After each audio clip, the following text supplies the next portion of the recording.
Hello YouTube, this is your girl Carmen Kaboom, broadcasting live from my drive through the city. It's hot, and this is not an official video, but I just decided to step in and speak to you guys and wish you a happy Father's Day, those of you that are fathers. And I want the females to behave themselves and not hijack Father's Day from the fathers. And for a lot of you, it is a very traumatic and sad day because you didn't have your father in your life, or you didn't have a father figure. But I just want to encourage you guys that you have a father in God. And a lot of y'all don't want to believe in God, but you're going to have to believe in something before you get out of this life. But you don't have to take my word for it. Just keep on living. And I am so glad that I had a wonderful dad. I had two dads and many wonderful father figures in my life who helped to shape and mold my life. And, you know, I didn't always obey, but I certainly have paid a lot of consequences for my disobedience. And, you know, there were some unfavorable circumstances, but the good outweighs and outshines the bad. And I have nothing but accolades for my dads, and I thank them for being a pivotal part of my life.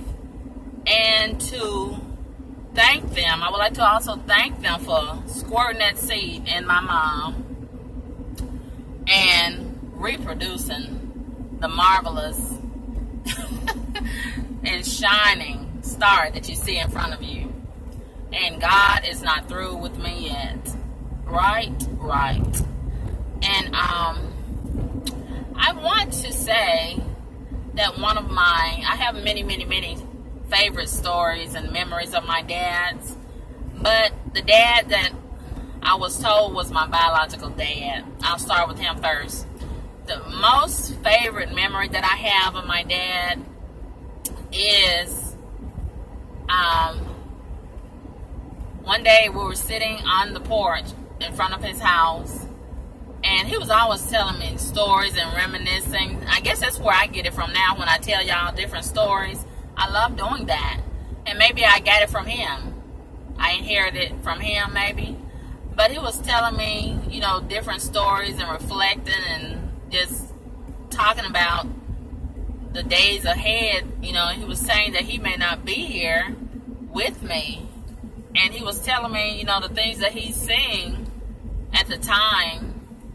You know, he never imagined that society would be the way that it is.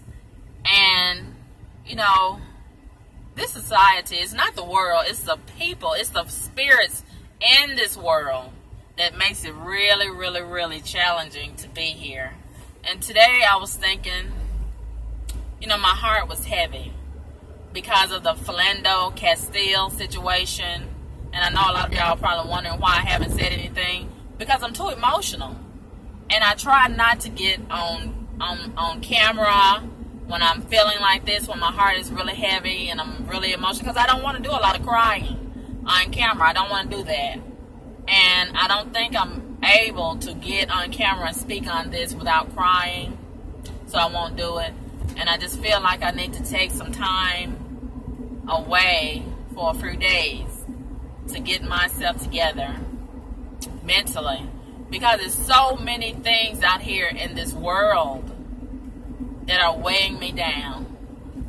I'm so sick and tired of seeing so many of the things in the political arena, social arena, religious sector, education, everywhere you turn, there's some turmoil. And it's only so long that we can suppress it.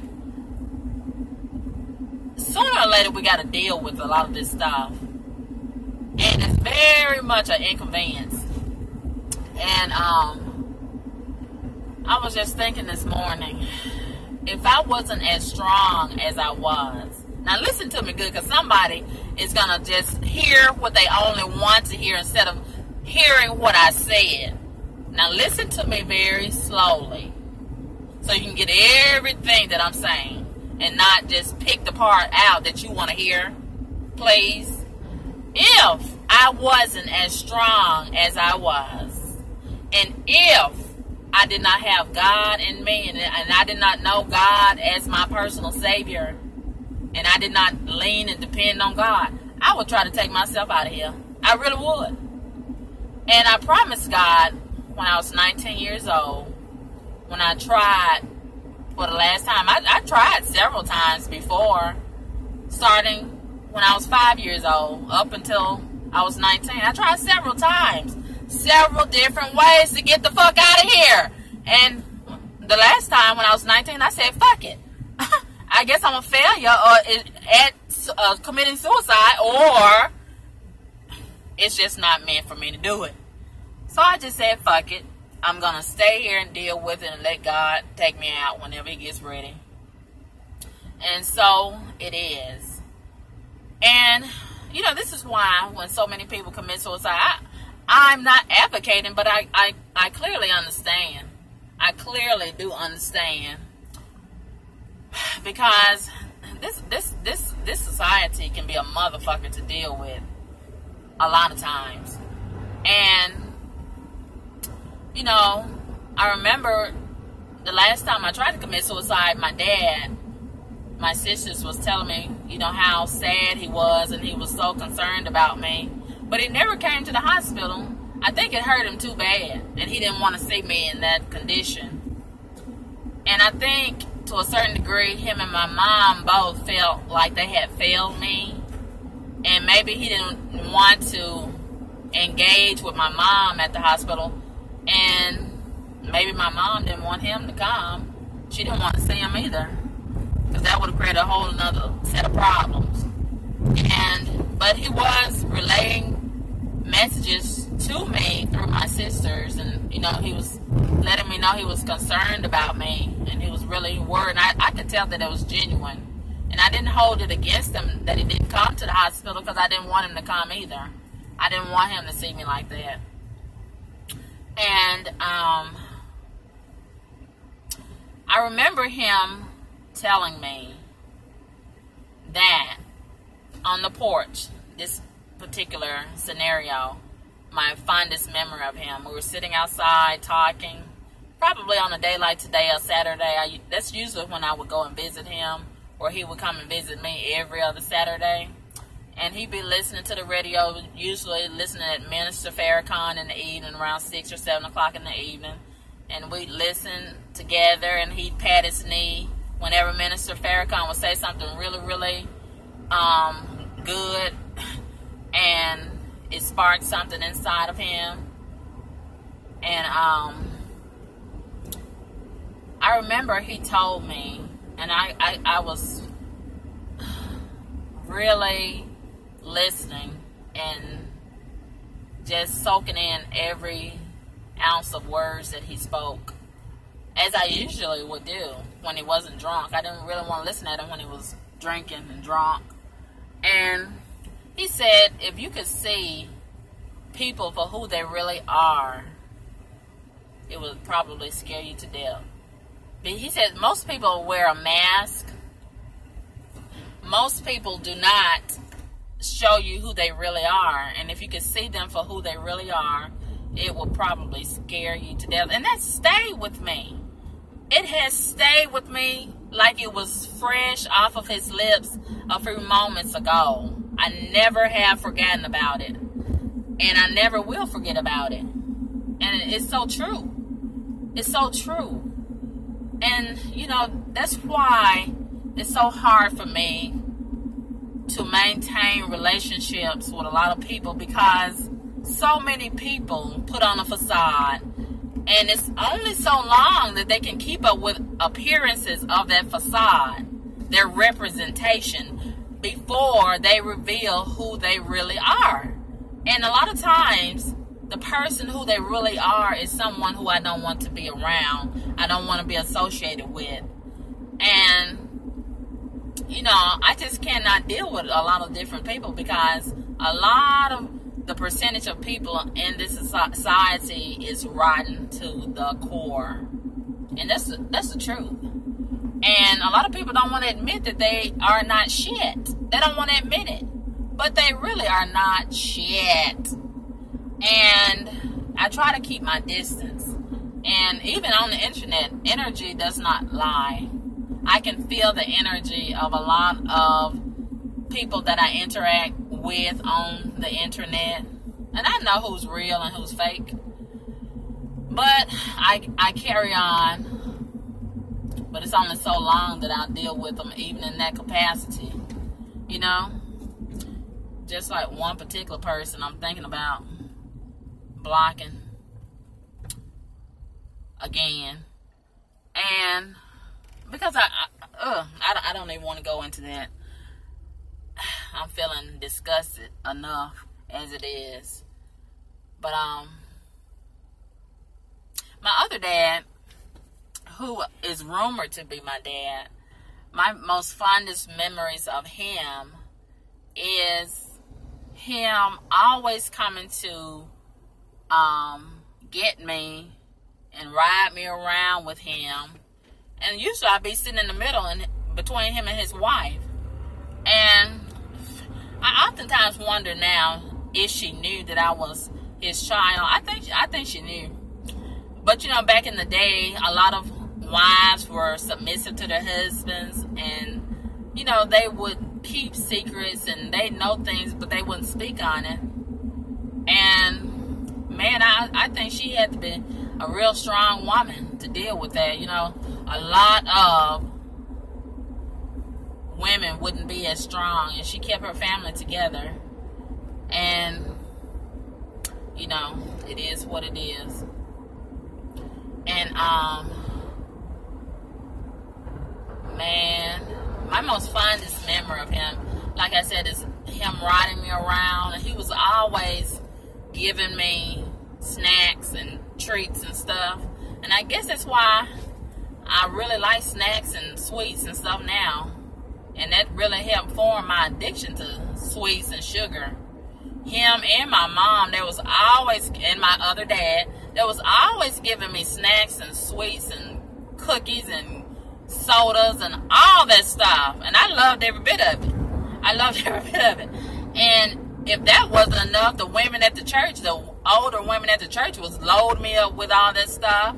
And my aunts and uncles, it was around the clock, all year round. I was never void of it. We always had plenty of it at home. We always had plenty of it at school. We always had plenty of it at church. We always had plenty of it at the neighbor's or babysitter's house. Everywhere I went, we had snacks galore. Cookies, candy, soda pops on ice and ready to go. Let's rock and roll with it. You know, candy, bubble gum, all that stuff. And man, that's why it's so challenging for me now to try to not eat that stuff. And man, they set me up for failure. I set myself up for failure in that regards. And now I'm dealing with this bullshit, diabetes, and I'm hanging 10 with it. 10 toes down on most days, but it's still a challenge. Because I want to go full throttle in the cookie jar. And I don't want to eat the sugar-free stuff. I want to eat the for real sugar with the cane sugar. You know what I mean? And whatever. I'm just all over the place, but that's fine. But the main thing I wanted to say is Happy Father's Day to you guys who are fathers. And if you're doing a great job, you know if you're doing a great job as a dad. Keep up the good work. And if you're slacking, you can always... but don't take it for granted. But you can always try to do better. You can try to be better. And, you know, a lot of y'all try to supplement or compensate for your lack of quality time with your children by buying them material stuff and then just sending money. That's good.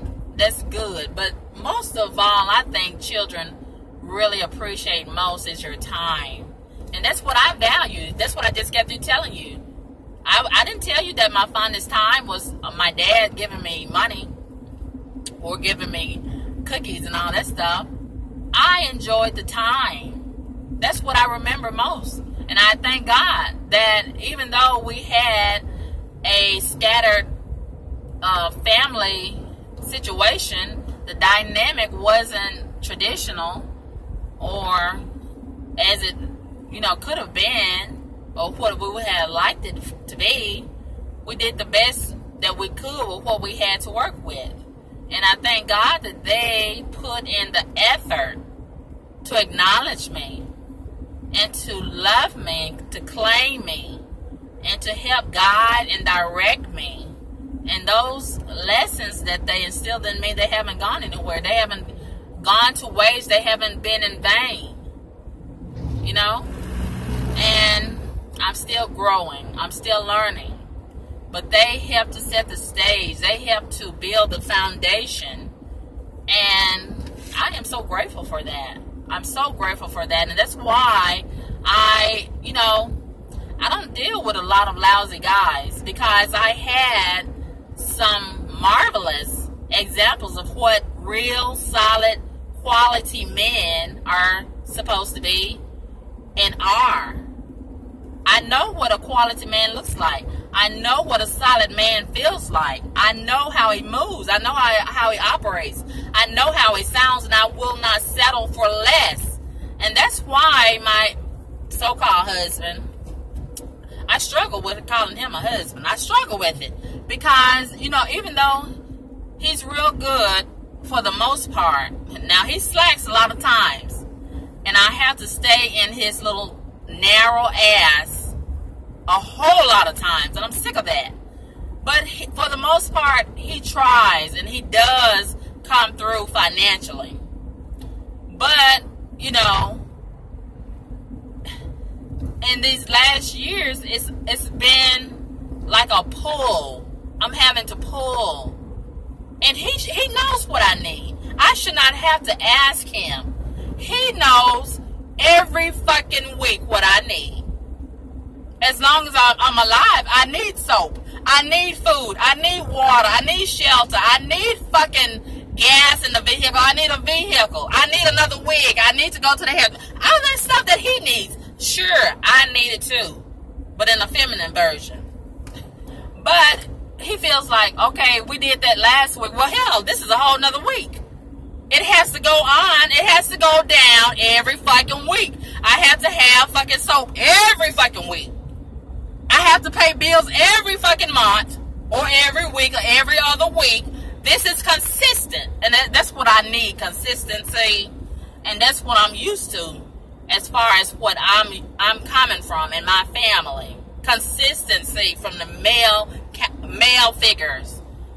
And, I will not settle for less. And I just want it out of my face if it can't measure up to what I am accustomed to. Now, I'm not spoiled. I'm not asking for too much. I'm very sure of that. I'm only demanding what you're supposed to be as a man anyway. Period. Point blank. And if that's too much for you, put on a fucking dress and some high heel shoes and get the fuck out of my way. Period. You understand what I'm saying? I won't have it any other way. Won't have it any other way. And I thank God today. I was thinking about this, and we had a child. I had a miscarriage, and I think about that child all the time, consistently, nonstop. And I believe the child would be about 16 or 17 years old now if it had lived. And I think it was a boy, because God has allowed him to come to my dreams many times. And I believe the dream is real. And he's a beautiful boy. Beautiful boy. Beautiful curly hair. Light skin. He would have been half-breed. My husband is Mexican. I'm black. And he had beautiful eyes, because my eyes are big and pretty. Like bedroom eyes. And my husband, his eyes is big and bedroom-like. Hi!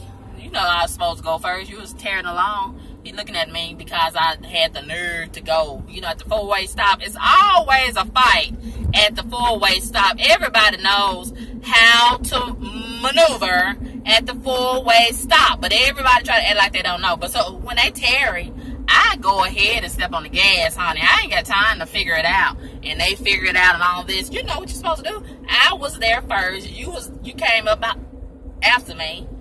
So naturally, I'm supposed to go. And then you go, right? That's how it goes. So since he couldn't make a decision in his head, I made it up for him and me. It's not hard. It's really not. But common sense is not common nowadays, right? Right. So anyway, you guys, how long have I been on this thing? I can't see it. How long? How long? 20 minutes and 48 seconds. So I'm going to cut this off now, and happy Father's Day to all of you. And may you have a wonderful day and not get any of those cheap-ass neckties and a pack of socks. I hope you get some great gifts and spend some great quality time with your kids. And I hope these single mothers stay the fuck out of these men's way, these fathers' way tomorrow. And don't try to bogart the day and claim the day as their own. You had Mother's Day, honey. Don't hijack Father's Day. Now, I'm going to speak up for the men because they don't want to speak up for themselves because they, you know, don't want to battle y'all females. But I ain't got nothing to lose by telling y'all to sit y'all nappy head wigs down and stay out of these men's way tomorrow. You chose the men. That was your choice. And now you want to beat up on the men and say they ain't no good and they don't deserve their day. It's their day. You can't make that decision. They can say that you deadbeat too. Hell. He wasn't deadbeat while he was jugging your ass, was he? So leave these men alone and stop bashing them and defaming them and slandering them on their day. Let them have his day in peace. They let you have yours in peace. And in the words of Mara Pobis, you are not the father. Ladies, let them have their day in peace. Then let you have yours in peace. Stop hijacking these Father's Days. Holla at your girl. Happy Father's Day, guys. Peace.